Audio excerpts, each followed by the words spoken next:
طالبان علوم نبویہ، السلام علیکم ورحمۃ اللہ تعالی وبرکاتہ۔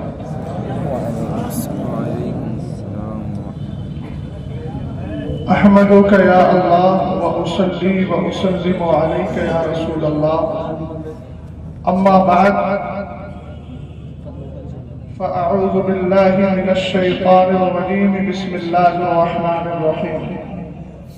وما ينطق عن الهوى إن هو إلا وحي يوحى، صدق الله العظيم وصدق رسوله النبي الأمين المتين المعين الكريم۔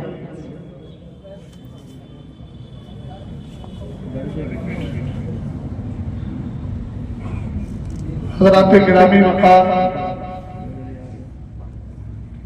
سب سے پہلے بارگاہ مصطفیٰ کریم صلی اللہ تعالیٰ علیہ وسلم درود و سلام کا ہدیہ پیش کریں گے۔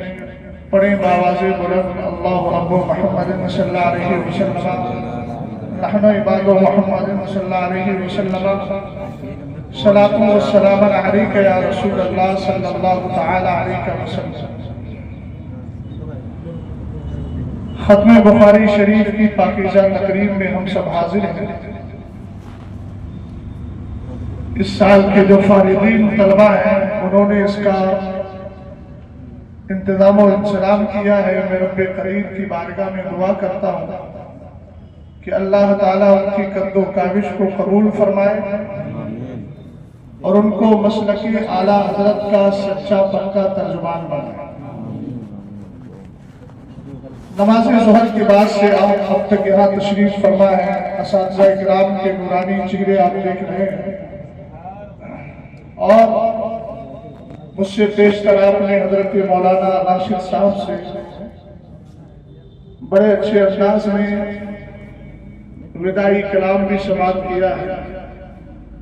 بس میں اس پر ایک ہی جملہ عرض کروں گا کہ جو محبت کا اظہار اس وقت کیا جا رہا ہے، اللہ کرے تا دم مرگ اس جامعہ سے یہی محبت رہے۔ اور محبت کا اصل تقاضا ہوتا ہے اس کے قوانین کو ماننا، اس کے اصول اور ضابطوں کو ماننا۔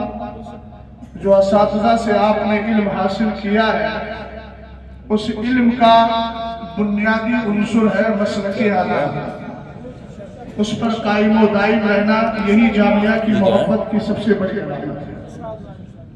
مجھے جو عنوان کا مکلف کیا گیا ہے، میں کچھ دیر گفتگو کرتا ہوں۔ ہو سکتا ہے کہ اسی درمیان شہزادے سرکار تاج شریعت قادر قدات فلیل حضرت علامہ مولانا مفتی اسجد رضا خان صاحب قبلہ دامت برکاتہم العالیہ تشریف لے آئے، لیکن جب تک حضرت نہیں آ رہے ہیں یا پھر اگلی ذمہ داری کا وقت نہیں آتا ہے، تب تک میں اپنی ذمہ داری ادا کرتا ہوں۔ میں جو عنوان پر گفتگو کرنے جا رہا ہوں وہ ہے سیدنا امام اعظم ابو حنیفہ اور علم حدیث۔ آپ جانتے ہیں کہ حدیث پاک شریعت کے 4 اصولوں میں دوسری اصل کا نام ہے۔ قرآن پاک میں اس کا ثبوت موجود ہے۔ اللہ تعالیٰ نے ارشاد فرمایا، یا ایھا الذین آمنوا اطیعوا اللہ واطیعوا الرسول، ایمان مانو، اللہ کی مانو اور رسول پاک کی مانو۔ خود آقا کریم علیہ السلام کی جانب قرآن نے اس طریقے سے مائل کیا، وما آتاکم الرسول فخذوہ وما نہاکم عنہ فانتہوا، جو رسول تمہیں عطا کریں وہ لے لو اور جس سے منع کریں اس سے باز آ جاؤ۔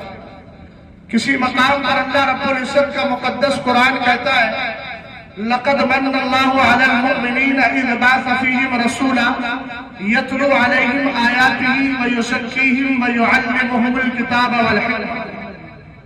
کسی مقام پر قرآن پاک میں مصطفیٰ کریم علیہ السلام کی جو تشریعی حیثیت تھی اس کا ذکر کرتے ہوئے کہا، وَيُحِلُّ لَهُمُ الطَّيِّبَاتِ وَيُحَرِّمُ عَلَيْهِمُ الْخَبَائِثَ۔ ایسی بہت ساری آیت مبارکہ آپ کو ملیں گی، آیات مبارکہ جو سرکار علیہ السلام کی حدیث کو بتا رہی ہیں۔ ظاہر سی بات ہے تزکیہ نفس کے لیے جب بندہ کوشش کرتا ہے تو اس کو صرف قرآن کی آیتیں ہی نہیں بلکہ احادیث مبارکہ بھی ملتی ہیں۔ ایک مقام پر میرے نبی علیہ السلام نے خود ارشاد فرمایا لا ألفين أحدكم متكئا على أريكته يأتيه الأمر من أمري مما أمرت به أو نهيت عنه فيقول لا أدري ما وجدنا في كتاب الله اتبعنا۔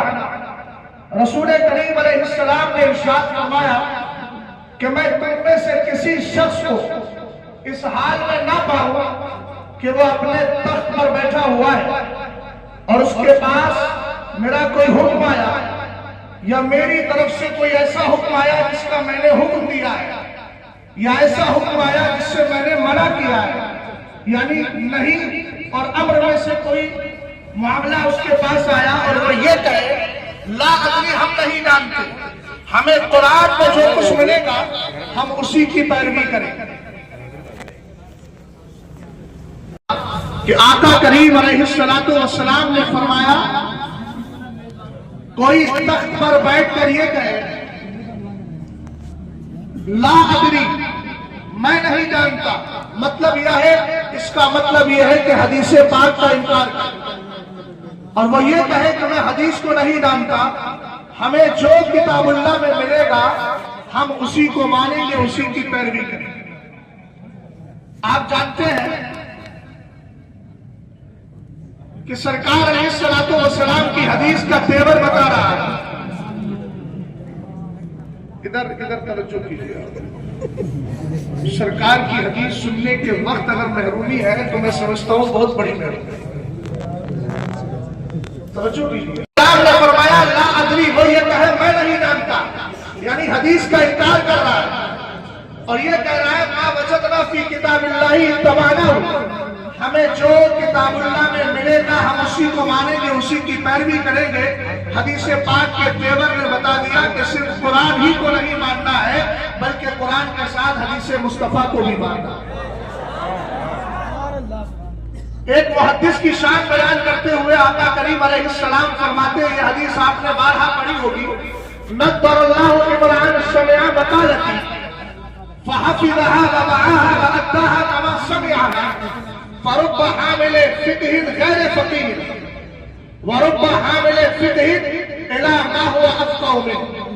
آقا کریم علیہ السلام نے دعا فرمائی کہ اللہ تعالیٰ اس شخص کے چہرے کو تر و تازہ رکھے۔ اب اس کی طرف توجہ کیجیے گا، سرکار نے ارشاد فرمایا اللہ تعالیٰ اس بندے کو تر و تازہ رکھے جس نے میری حدیث کو سنا اور سن کر محفوظ بھی کیا۔ اور ایک حدیث میں ہے نضر اللہ عمران سمع حدیثا منا فحفظه حتى يبلغه غيره۔ امام ترمذی نے اس کو روایت کیا۔ رسول کریم علیہ السلام فرماتے ہیں کہ اللہ تعالیٰ اس بندے کو سبز و شاداب رکھے جس نے میری حدیث کو سنا، ہم سے کوئی حدیث محفوظ کی اور محفوظ کرنے کے بعد اس کو دوسرے تک پہنچا دیا۔ آپ دیکھ رہے ہیں ہمارے جو علماء اہل سنت ہیں، حضور سیف الحدیث صاحب قبلہ تشریف فرمائے، عمر ماشاءاللہ اچھی خاصی ہے لیکن اس کے باوجود بھی اللہ تعالیٰ نے تر و تازگی عطا فرمائی، اللہ تعالیٰ لمبی عمر عطا فرمائے حضور شیخ الحدیث کو، اور ساتھ ہی علماء اہل سنت میں ایک ساتھ جو ہمارے درمیان انجمن کی حیثیت رکھتی ہے، جس کو زمانہ حضور محدث کبیر علامہ ضیاء المصطفیٰ قادری امجدی کہتا ہے۔ آپ نے دیکھا الحمدللہ رب العالمین ایک زمانے سے حدیث کی خدمت کر رہے ہیں، محدثین پر یہ بہت بڑا احسان ہے کہ جو حدیث کی خدمت کرتا ہے اللہ تعالیٰ اس کو تر و تازہ رکھتا ہے، سمجھ و شاداب رکھتا ہے۔ اسی تناظر میں اگر سیدنا امام اعظم ابو حنیفہ رضی اللہ تعالیٰ تو امام اعظم ابو حنیفہ رضی اللہ تعالیٰ اس محدث کا نام ہے جس کے تلامذہ میں ایسے جلیل القدر محدثین اور فقہاء شامل ہیں جن میں سے ایک کی مثال بھی صدیاں گزر گئی زمانہ نہیں لا سکتا۔ سیدنا امام اعظم ابو حنیفہ رضی اللہ تعالیٰ عنہ ایک دن آپ کی کم عمری تھی، جوانی کا عالم نہیں تھا، اس سے کم عمری کے عالم میں تھے۔ ایک دن آپ جا رہے تھے کوفہ کے بازار کی طرف، حضرت امام شافعی رضی اللہ